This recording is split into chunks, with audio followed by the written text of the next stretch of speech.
ప్రభాస్ సందీప్ రెడ్డి వంగ కాంబినేషన్లో వస్తోన్న స్పిరిట్ పై భారీ అంచనాలు నెలకొన్నాయి. ఇప్పటికే ఈ మూవీ రెగ్యులర్ షూటింగ్ ప్రారంభమైంది.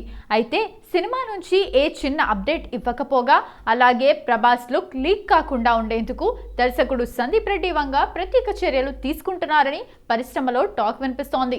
తాజా సమాచారం ప్రకారం రాబోయే 6 నెలల వరకు ప్రభాస్ పబ్లిక్ ప్లేసెస్లో కనిపించకూడదని సందీప్ కోరినట్లు తెలుస్తోంది. ఇక ఈ సినిమాలో ప్రభాస్ కొత్త లుక్ ప్రేక్షకులకు పెద్ద సర్ప్రైజ్ కావాలని సందీప్ రెడ్డి వంగ భావిస్తున్నారని టాక్. కానీ ప్రభాస్ ఎయిర్పోర్ట్లో కానీ ఈవెంట్స్లో కానీ హాజరైతే వారు ఎంత జాగ్రత్త పడినా అభిమానులు ఆయన ఫోటోలు తీసి లీక్ చేస్తారన్న అనుమానం స్పిరిట్ మూవీ టీంలో స్పష్టంగా కనిపిస్తోంది. అందుకే షూటింగ్ పూర్తయ్యే వరకు రెబల్ స్టార్ బహిరంగ కార్యక్రమాలన్నిటికీ దూరంగా ఉండాలని నిర్ణయించుకున్నట్లు సమాచారం. కాగా ప్రభాస్ను రాబోయే కొన్ని నెలల పాటు చూడలేకపోవటం అభిమానులకు కొద్దిగా నిరాశ కలిగించవచ్చేమో, కానీ సందీప్ రూపొందిస్తున్న ఈ సినిమాలోని ప్రభాస్ లుక్ పై మాత్రం ఫ్యాన్స్ ఎక్సైటెడ్గా ఉన్నారనేది త్వరలోనే తెలుస్తుంది.